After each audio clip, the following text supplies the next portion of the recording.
সম্মানিত ভাইয়েরা আমার, আল্লাহ রাব্বুল আলামিন এই কোরআনুল কারীমের ঘ্রাণটি দিতে গিয়ে রব্বুল আলামিন তার অস্তিত্বের কোরআনের জানান দেয়। রব্বুল আলামিন ডাক দিয়ে বলেছিলেন, যালিকাল কিতাবু লা রাইবা ফি। এটা এমন একটি কিতাব, এমন একটি গ্রন্থ, এর ভিতরে কোনো ভুল নাই, কোনো মিথ্যা নাই, কোনো ধোঁকা নাই। দেয়ার ইজ নো ডাউট, এর ভিতরে কোনো সন্দেহ নাই। কোনো ভুল চিন্তা ধারণা যদি করে থাকো, বেঈমান হয়ে মৃত্যুবরণ করা লাগবে। বলুন ঠিক কিনা? সম্মানিত ভাইয়েরা আমার, আজকে আমার যে যুবকগুলো এত সুন্দর তাফসীর আয়োজন করেছে, আমার তাদেরকে দেখে মনে হয় মক্কার আয়ামে জাহিলিয়ার সেই যে একটা ফাউন্ডেশন করেছে হিলফুল ফুজুল, তাদের কথা চিন্তা করলে আমার মনে পড়ে।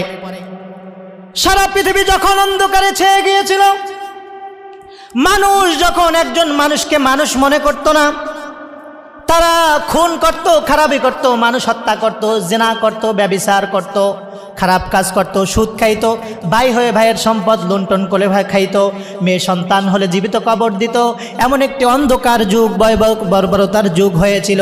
সেই যুগ থেকে মানুষকে আলোর পথে আনার জন্য আল্লাহর নবী, বিশ্ব নবী মুহাম্মদুর রাসূলুল্লাহ সাল্লাল্লাহু আলাইহি ওয়াসাল্লাম, আমার নবী, তিনি একটি সংগঠন দাঁড় করেছিলেন, যার নাম হলো হিলফুল ফুজুল যুব সংগঠন। বলুন সুবহানাল্লাহ। 17 বছর বয়সী আমার রাসূল একটি সংগঠন তৈরি করেছেন। সংগঠনের গুরুত্ব আজকে আমরা বোঝাতে জানি না, সন্তানদেরকে সংগঠন করতে শেখাই না, যে সংগঠনের গুরুত্ব আসলে কতটুকু জরুরি। সম্মানিত ভাইয়েরা আমার, ওই সময়ে আমার জাহিলিয়া যেরকম শুরু করেছিল, আজ বর্তমানে আমরা যদি বাংলার দিকে তাকাই, বিশ্বের বুকে তাকাই, আজকে আমরা কেমন জানি মনে হয় আজকে আমরাও আয়ামে জাহিলিয়ার যুগের মতো হয়ে গিয়েছি। আজকে আমাদের দেশ সহ গোটা বিশ্বের ভিতর মুসলমানরা মায়ের খায়, ইহুদিরা মায়ের দেয়, খ্রিস্টানরা মায়ের দেয়, হিন্দুরা মায়ের দেয় দিল্লিতে, খ্রিস্টানরা মায়ের দেয় সিরিয়াতে, আর ইহুদিরা মায়ের দেয় ফিলিস্তিনে। মুসলমানদেরকে কেমন জানি নির্যাতন আর নিপীড়ন করার জন্য তারা প্রস্তুত হয়ে গেছে। কিন্তু মুসলমানদের জন্য আছেন কে? আল্লাহ রাব্বুল আলামিন বলেন, ওয়ালা তাহিনু ওয়ালা তাহজানু ওয়া আনতুমুল আ'লাউনা ইন কুনতুম মুমিনিন। তোমরা দুর্বল হয়ে পড়ো না। কাফেররা যতই তোমাদের নির্যাতন করুক, যতই তোমাদের নিপীড়ন করুক, তোমরা দুর্বল হয় না, চিন্তা করো না। ওয়ালা তাহজানু ওয়া আনতুমুল আ'লাউনা ইন কুনতুম মুমিনিন। নিশ্চয়ই বিজয় দান করবে আল্লাহ তাআলা মুমিনদের। বলুন সুবহানাল্লাহ। বর্তমান সময়ে আমরা জাহিলিয়ার মতো একটি যুগে চলে এসেছি। আজকে মানুষ মানুষকে খুন করে, আজকে হাজার হাজার আলেমদেরকে জেলখানায় নেয়। বিভিন্ন রকম সময় আমরা কেন্দ্রিকে দেখেছি মানুষগুলো, মুসলমানরা নির্যাতিত। আজকে কেমন যেন কাফের বেঈমানরা মুসলমানদেরকে নখে তুলে মারতে চায়। নখে তুলে মারা বুঝেন? মহিলার যেভাবে উকুনে মারে, আজকে মুসলমানদেরকে তারা নখে তুলে মারার প্রচেষ্টা করে। কিন্তু আমি বলতে চাই, আমাদের মুসলমানদের বিজয় আল্লাহ পাক আগেই ঘোষণা করে দিয়েছেন। এই জন্য সম্মানিত ভাইয়েরা আমার, আমাদেরকে নখতলার মারার মতো দুঃসাহস তোমরা দেখিও না। যতদিন পর্যন্ত এই যুবকরা যতদিন পর্যন্ত বেঁচে আছে, তাদের শরীরের রক্ত কেন্দ্রবিন্দু থাকা পর্যন্ত কোনো কাফের মুশরিক, কোনো বেদিন আমাদের ইসলামকে বিতরিত করে আমাদেরকে দেশ থেকে তাড়িয়ে দেওয়ার ক্ষমতা রাখবে না। ঠিক কিনা? সম্মানিত ভাইয়েরা আমার যুবক ভাই, তাই তোমাদের উদ্দেশ্যে, কারণ যুবকদের হিলফুল ফুজুল সংগঠনের প্রথম ভূমিকাই ছিল, আল্লাহ রাসূল বলেছিলেন, সর্বপ্রথম এই সংগঠনের গুরুত্ব, এই সংগঠনের প্রথম কাজই হলো এই জমিন থেকে জালিমকে বিতাড়িত করতে হবে। সর্বপ্রথম কাজ কি? জালিমকে বিতাড়িত করতে হবে। জালিমকে যদি বিতাড়িত করতে চাইলেই দেশে শান্তি প্রতিষ্ঠিত হয়ে যাবে। ঠিক কিনা? সম্মানিত ভাইরা আমার, এই জন্য আমরা দেখতে পাচ্ছি আল্লাহ রাব্বুল আলামিন বলেন, কুনতুম খায়রা উম্মাতিন উখরিজাত লিন-নাস তা'মুরুনা বিল মা'রুফি ওয়া তানহাউনা আনিল মুনকার। তোমরাই হলো শ্রেষ্ঠ জাতি। আর এই মুসলমানরা শ্রেষ্ঠ জাতি, কারণ মুসলমানদের আছে ঈমান, মুসলমানদের আছে আমল। কারণ হিন্দুত্ববাদীরা মুসলমানদের সংখ্যায় কম হতে পারে, ঈমানের দিক থেকে মুসলমান ঈমানদার মুত্তাকিরা কখনো কম নয়। ঠিক কিনা? ইমানের দিক থেকে মুসলমান অনেক বেশি, তারা সংখ্যায় যদি কম হয়, কারণ আমাদের আছে বদরের ইতিহাস, আমাদের আছে খন্দকের ইতিহাস।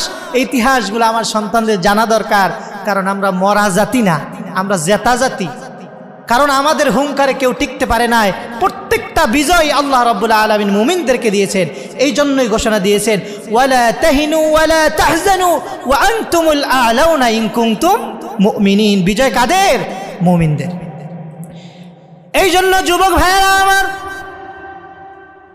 তোমাদেরকে টার্গেট করে আমি কয়েকটা কথা আজকে এখানে সংক্ষিপ্ত সময়ে বলে যাব। আমার ভাই, পৃথিবী মানুষ যখন মুসলমানদেরকে বিতাড়িত করার জন্য পায়তারা শুরু করেছে, এই মুহূর্তে প্রত্যেকটা যুবককে সোচ্চার হতে হবে।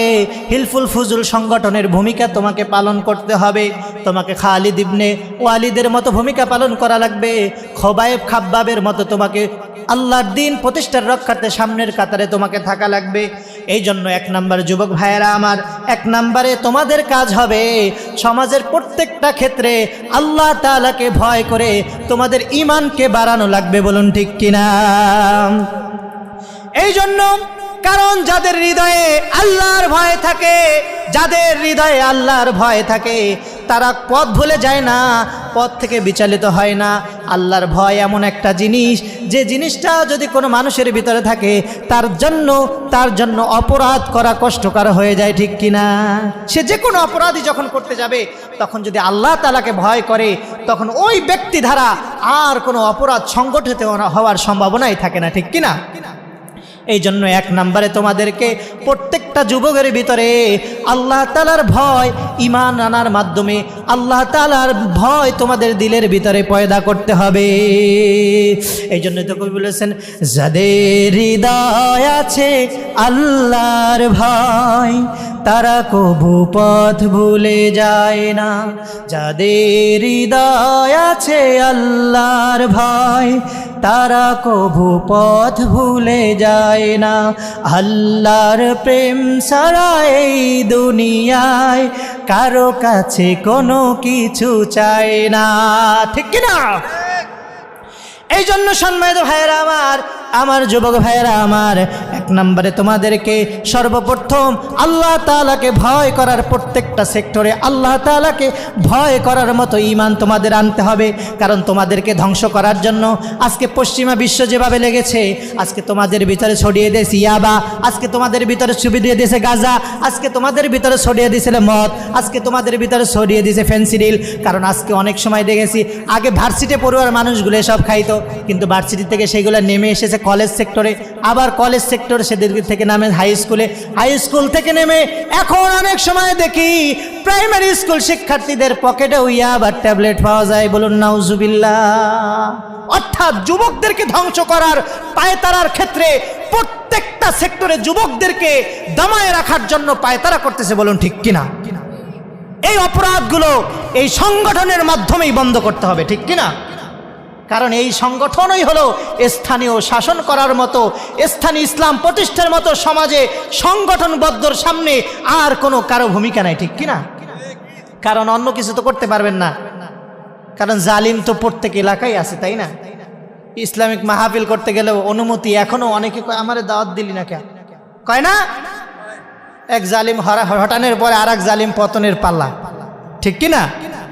তারপরে 1 নম্বরে বলেছি কি, প্রত্যেকটা যুবককে আল্লাহ তাআলার ভয় তাদের অন্তরে কঠিনভাবে আনতে হবে। ঠিক কিনা?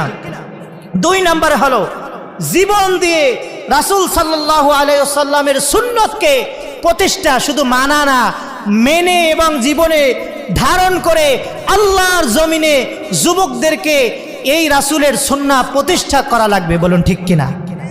কারণ রাসূলের সুন্নাহ না মাইনা দুনিয়ার কোথাও শান্তি পাইবা,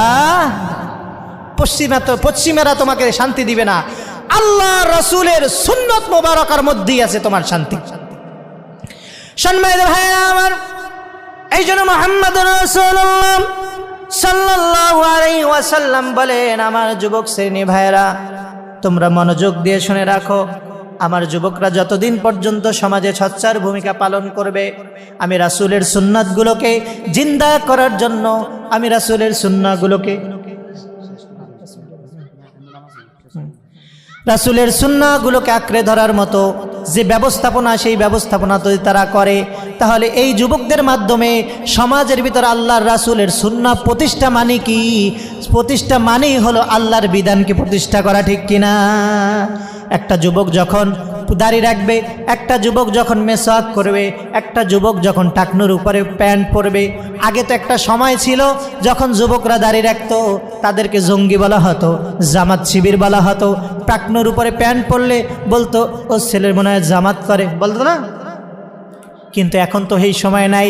ও যুবক, তোমাদেরকে যা গালমন্দ করুক না কেন, আল্লাহর রাসূলের সুন্নাহ প্রতিষ্ঠার ক্ষেত্রে কিঞ্চিত পরিমাণ কাউকে ছাড় দিবা না, ঠিক কিনা?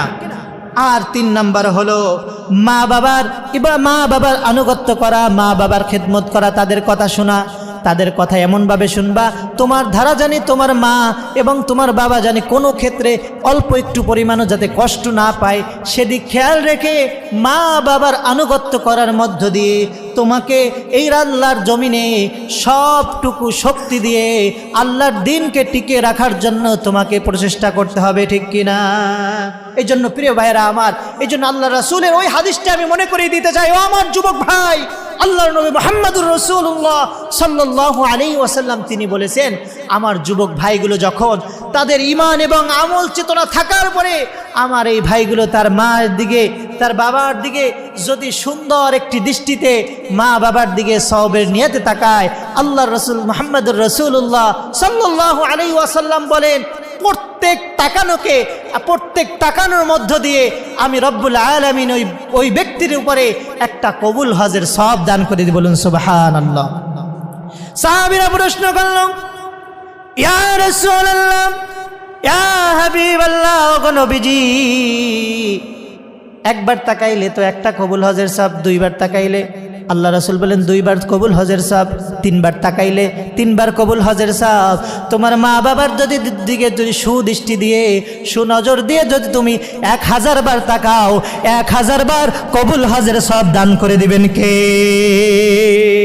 এই জন্য সম্মানিত ভাইরা আমার, আমি আর দীর্ঘায়িত করব না, আজান হয়ে গেছে, জামাত শুরু হয়ে যাবে।